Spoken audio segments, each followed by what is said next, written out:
ಇವತ್ತಿನ ವಿಡಿಯೋದಾಗ ನಾನು ನಿಮಗೆ ತಿಳಿಸ್ಕೊಡ್ತೇನೆ ರೀ ಹ್ಯಾಲಿಟೋಸಿಸ್ ಬಗ್ಗೆ. ಅಂದ್ರೆ ಬಾಯಾಗಿಂತ್ರ ಭಾಳ ಕೆಟ್ಟ ಸ್ಮೆಲ್ ಬರೋದು, ಭಾಳ ಕೆಟ್ಟ ದುರ್ಗಂಧ ಬರೋದು, ವಾಸನೆ ಬರೋದು, ಅದ್ರ ಬಗ್ಗೆ ರೀ. ಹ್ಯಾಲಿಟೋಸಿಸ್ ಅಂದ್ರೆ ಏನು, ಯಾವ ಕಾರಣದ ಸಂಬಂಧ ನಿಮ್ಗೆ ಈ ರೀತಿ ಸಮಸ್ಯೆ ಆಗ್ತೈತಿ, ಇದ್ರ ಚಿಕಿತ್ಸೆ ಏನು, ಯಾವ ಡಾಕ್ಟ್ರಿಗೆ ನೀವು ತೋರಿಸಿದ್ರೆ ಇದರ ಗುಣ ಆಗ್ತೈತೆ ರೀ, ಸಂಪೂರ್ಣ ಮಾಹಿತಿ ನಾನು ನಿಮ್ಗೆ ವಿಡಿಯೋದ ತಿಳಿಸ್ಕೊಡ್ತೀನಿ. ವಿಡಿಯೋ ಸ್ಟಾರ್ಟಿಂಗ್ಲಿಂದ ಎಂಡ್ ತನಕ ಮಿಸ್ ಮಾಡದೆ ನೋಡಿ. ನಮಸ್ಕಾರ ಸ್ನೇಹಿತರೆ, ನೀವು ನೋಡ್ತಾ ಇದ್ರೆ YouTube channel Venkatesh H Pujar ಮತ್ತು ನಾನು ಡಾಕ್ಟರ್ ವೆಂಕಟೇಶ್ ಎಚ್ ಪೂಜಾರ್. ಬನ್ನಿ ಇವತ್ತಿನ ಚರ್ಚೆಯನ್ನು ಶುರು ಮಾಡೋಣ. ಹ್ಯಾಲಿಟೋಸಿಸ್ ನೋಡ್ರಿ ಅಂದ್ರೆ ಏನು, ಬಾಯಾಗಿಂತ್ರ ಭಾಳ ಕೆಟ್ಟ ದುರ್ಗಂಧ ಬರೋದು, ಭಾಳ ಜಾಸ್ತಿ ಸ್ಮೆಲ್ ಬರೋದು ನೋಡ್ರಿ. ಅದು ಸ್ಮೆಲ್ಲು ದಿನ ನಿಮ್ಮ ಬಾಯಾಗಿಂತ್ರ ಬರಕ್ಕೆ ಕುಂತೈತೆ ಅಂದ್ರೆ ಅದಕ್ಕೆ ಹ್ಯಾಲಿಟೋಸಿಸ್ ಅಂತಾರ. ಬರೀ ಒಂದಿನ 2 ದಿನ ನಿಮ್ಮ ಬಾಯಾಗಿಂತ್ರ ಆ ರೀತಿ ಸ್ಮೆಲ್ ಬಂದ್ರೆ ಅದಕ್ಕೆ ಅನ್ನಂಗಿಲ್ಲ ರೀ. ವಾರಾಂಗಟ್ಲೆ, ತಿಂಗಳಂಗಟ್ಲೆ, ವರ್ಷಾಂಗಟ್ಲೆ ಆ ರೀತಿ ಸಮಸ್ಯೆ ಇತ್ತಂದ್ರೆ ಅದಕ್ಕೆ ಹ್ಯಾಲಿಟೋಸಿಸ್ ಅಂತ ಕರೀತಾರೆ. ಈಗ ಇದು ಆಗಲಿಕ್ಕೆ ಕಾರಣ ಏನು, ಸೊ ತಿಳ್ಕೊಳೋಣ ಬನ್ನಿ. ನೋಡಿ, ಒಂದೇದ್ದು ಏನಪ್ಪ ಅಂದ್ರೆ ಪೂವರ್ ಓರಲ್ ಹೈಜೀನ್. ಅಂದ್ರೆ ಯಾರು ತಮ್ಮ ಬಾಯಿಯನ್ನು ಸ್ವಚ್ಛ ಇಟ್ಕೊಳಂಗಿಲ್ಲ, ಹಲ್ಲನ್ನು ಸ್ವಚ್ಛ ಇಟ್ಕೊಳಂಗಿಲ್ಲ, ನಿಮ್ಮ ಮಸೂಡೆ ಏನದವ ಅದನ್ನು ಗಮ್ಸನ್ನು ಸ್ವಚ್ಛ ಇಟ್ಕೊಳಂಗಿಲ್ಲ, ಅವ್ರಿಗೆ ಸಮಸ್ಯೆ ಆಗ್ತೈತ್ರಿ. ಇಲ್ಲ ಯಾರು ಭಾಳ ಜಾಸ್ತಿ ಸ್ಪೈಸಿ ಊಟ ಮಾಡ್ತಾರೆ, ಮಸಾಲೆ ಆಹಾರ ಯಾರು ಭಾಳ ಜಾಸ್ತಿ ಸೇವನೆ ಮಾಡ್ತಾರೆ, ನಾನ್ ವೆಜ್ ಆಹಾರ ಯಾರು ಭಾಳ ಜಾಸ್ತಿ ಸೇವನೆ ಮಾಡ್ತಾರೆ, ಇಲ್ಲ ನಿಮ್ಮ ಊಟದಾಗ ನೀವು ಬೆಳ್ಳುಳ್ಳಿ ಭಾಳ ಜಾಸ್ತಿ ತಿಂತೀರಿ, ಶುಂಠಿ ಭಾಳ ಜಾಸ್ತಿ ತಿಂತೀರಿ, ಉಳ್ಳಾಗಡ್ಡಿ ಭಾಳ ಜಾಸ್ತಿ ಸೇವನೆ ಮಾಡ್ತೀರಿ ಅಂದ್ರೆ ಅವಾಗ ಕೂಡ ನಿಮ್ಮ ಬಾಯಾಗಿಂತ್ರ ಈ ರೀತಿ ಸ್ಮೆಲ್ ಬರ್ತೈತ್ರಿ. ಇಲ್ಲ ಯಾರು ಭಾಳ ಜಾಸ್ತಿ ಸ್ಮೋಕಿಂಗ್ ಮಾಡ್ತಾರ, ಅದು ಸಿಗರೇಟ್ ಆಗಿರ್ಬೋದು, ಬೀಡಿ ಆಗಿರ್ಬೋದು, ಇಲ್ಲ ಯಾರು ಭಾಳ ಜಾಸ್ತಿ ಡ್ರಿಂಕ್ಸ್ ಮಾಡ್ತಾರ, ಸೆರೆ ಭಾಳ ಜಾಸ್ತಿ ಕುಡಿತಾರ, ಅವ್ರಿಗೆ ಈ ಸಮಸ್ಯೆ ಆಗ್ಬೋದು.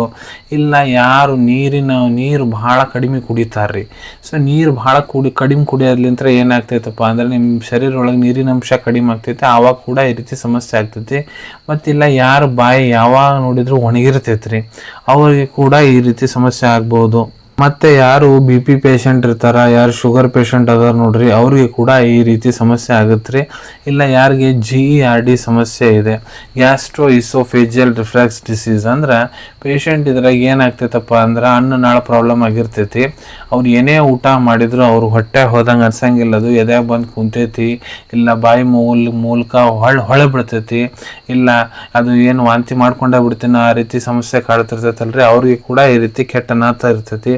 ಇಲ್ಲ ನಿಮ್ಮ ಗಂಟಲು ಒಳಗಡೆ ಏನರ ಭಾಳ ಹಳೆ ಇನ್ಫೆಕ್ಷನ್ ಆಗಿಬಿಟ್ಟೈತಿ, ಇಲ್ಲ ಮೂಗಿನ ಒಳಗಡೆ ಭಾಳ ಹಳೆ ಏನರ ಇನ್ಫೆಕ್ಷನ್ ಆಗೈತಿ, ಸೊ ಆ ಇನ್ಫೆಕ್ಷನ್ ಸಂಬಂಧ ಕೂಡ ನಿಮ್ಗೆ ಈ ರೀತಿ ಬಾಯಾಗಿಂತ್ರ ಕೆಟ್ಟ ನಾತ ಬರ್ಬೋದ್ರಿ. ಈಗ ಇದ್ರ ಟ್ರೀಟ್ಮೆಂಟ್ ಬಗ್ಗೆ, ಚಿಕಿತ್ಸೆ ಬಗ್ಗೆ ತಿಳ್ಕೊಳ್ಳೋಣ. ಇದರ ಚಿಕಿತ್ಸೆ ನೋಡ್ರಿ ನಿಧಾನ ಪರಿವರ್ಜನ. ಅಂದ್ರೆ ಯಾವ ಸಮಸ್ಯೆ ಸಂಬಂಧ ನಿಮ್ಗೆ ಈ ರೀತಿ ತ್ರಾಸ ಆಗಕ್ಕೆ ಕುಂತೈತೆ ಅದನ್ನು ಕಂಡು ಹಿಡಿಬೇಕು, ಅದನ್ನ ಸುಧಾರಣೆ ಮಾಡ್ಕೋಬೇಕು. ಈಗ ನೋಡ್ರಿ ನಿಮ್ಮ ಬಾಯಿ ಸ್ವಚ್ಛ ತೊಳ್ಕೊಳಕ್ಕೆ ಸ್ಟಾರ್ಟ್ ಮಾಡ್ರಿ. 2 ದಿನಕ್ಕೆ 2 ಹೊತ್ತು ಬ್ರಷ್ ಮಾಡ್ಲಿಕ್ಕೆ ಸ್ಟಾರ್ಟ್ ಮಾಡ್ರಿ. ಊಟದಾಗ ಜಾಸ್ತಿ ಬೆಳ್ಳುಳ್ಳಿ, ಶುಂಠಿ, ಉಳ್ಳಾಗಡ್ಡಿ ತಿನ್ಬೇಡ್ರಿ. ಜಾಸ್ತಿ ಸ್ಪೈಸಿ ಫುಡ್ಡು, ನಾನ್ ವೆಜ್ ಜಾಸ್ತಿ ತಿನ್ನಕ್ಕೆ ಹೋಗ್ಬಿಡ್ರಿ. ಸ್ಮೋಕ್ ಮಾಡೋದು ಕಡಿಮೆ ಮಾಡ್ಕೊರಿ, ಕುಡಿಯೋದು ಕಡಿಮೆ ಮಾಡ್ಕೊರಿ. ಇಲ್ಲ ನಿಮ್ಮ ಮೂಗು ಒಳಗಡೆ ಏನರ ಇನ್ಫೆಕ್ಷನ್ ಆಗೈತೆ ಅಂದ್ರೆ, ಗಂಟಲು ಒಳಗಡೆ ಏನರ ಇನ್ಫೆಕ್ಷನ್ ಆಗೈತೆ ಅಂದ್ರೆ ಡಾಕ್ಟ್ರಿಗೆ ಹೋಗಿ ಭೇಟಿ ಕೊಡಿ, ಅದ್ರ ಮೆಡಿಸಿನ್ಸ್ ತೋರಿ, ಅದನ್ನ ಆರಾಮ್ ಮಾಡ್ಕೊರಿ, ನಿಮ್ಮ ನಾತ ಬಂದಾಗ್ತೈತಿ. ಇಲ್ಲ ಯಾರು ಭಾಳ ಜಾಸ್ತಿ ಕಡಿಮೆ ಕುಡಿಯಕ್ಕೆ ಕುಂತಾರ ನೀರು, ಅವ್ರು ಚಲೋ ಪ್ರಮಾಣದ ನೀರು ಕುಡಿಬೇಕ್ರಿ, ಇದು ಸಮಸ್ಯೆ ಗುಣ ಆಗ್ತೈತ್ರಿ.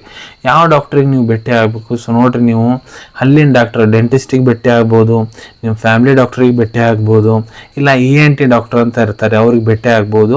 ಅವ್ರು ಇದ್ರ ಬಗ್ಗೆ ನಿಮ್ಗೆ ಏನೇನು ಮಾಡಬೇಕು, ಏನೇನಿಲ್ಲ, ಮೆಡಿಸಿನ್ಸ್ ಏನೇನು ಕೊಡ್ತಾರೆ ಎಲ್ಲ ಕೊಟ್ಟರೆ ನಿಮ್ಗೆ ಸಮಸ್ಯೆ ಏನೇ ನೋಡ್ರಿ ನಿವಾರಣೆ ಆಗ್ತೈತಿ ಅನ್ಕೊತೀನಿ. ವಿಡಿಯೋದಾಗ ನಾ ಏನು ಮಾಹಿತಿ ನಿಮ್ಮೆಲ್ಲರ ಜೊತೆಗೆ ಶೇರ್ ಮಾಡಿದ್ದೀನಿ ಎಲ್ಲ ನಿಮ್ಗೆ ಒಳ್ಳೆ ರೀತಿಯಿಂದ ಅರ್ಥ ಆಗಿರಬೇಕು. ಮುಂದೆ ಕೂಡ ಇದೇ ರೀತಿ ಹೊಸ ಮೆಡಿಕಲ್ ಟಾಪಿಕ್ಸ್ ಬಗ್ಗೆ ವಿಡಿಯೋಸ್ ನೋಡ್ಬೇಕಾ ಚಾನಲ್ ತಪ್ಪದೆ ಸಬ್ಸ್ಕ್ರೈಬ್ ಮಾಡ್ಕೊಳ್ಳಿ. ಅಲ್ಲಿ ತಳಗಡೆ ಸಬ್ಸ್ಕ್ರೈಬ್ ಬಟನ್ ಕಾಣ್ತಾ ಇದೆ ನೋಡಿ, ಅದನ್ನ ಪ್ರೆಸ್ ಮಾಡಿರಿ. ಅದನ್ನ ಪ್ರೆಸ್ ಮಾಡಿದ್ರೆ ಮುಂದೆ ಹಾಕೋ ಎಲ್ಲ ವಿಡಿಯೋ ನಿಮ್ಗೆ ಬೇಗ ತಲುಪ್ತಾವೆ. ಈ ವಿಡಿಯೋ ನಿಮ್ಗೆ ಇಷ್ಟ ಆಗಿದೆ ಲೈಕ್ ಬಟನ್ನ ಪ್ರೆಸ್ ಮಾಡಿ. ಈ ವಿಡಿಯೋ ಆದಷ್ಟು ನಿಮ್ಮ ಸ್ನೇಹಿತರ ಜೊತೆಗೆ ಶೇರ್ ಮಾಡಿ. ಇಲ್ಲ ಯಾರು ಬಾಯಾಗಿಂತ ಕೆಟ್ಟ ನಾತು ಬರ್ತೈತೆ ನೋಡ್ರಿ ಅವ್ರಿಗೆ ನೀವು ಈ ವಿಡಿಯೋ ಶೇರ್ ಮಾಡ್ಬೋದು. ಸಿಗೋಣ ನಿಮ್ಮೆಲ್ಲರಿಗೂ ಮತ್ತೊಂದು ವಿಡಿಯೋದಾಗ ಒಂದು ಹೊಸ ವಿಷಯದ ಜೊತೆಗೆ. Till then take care. ಧನ್ಯವಾದಗಳು.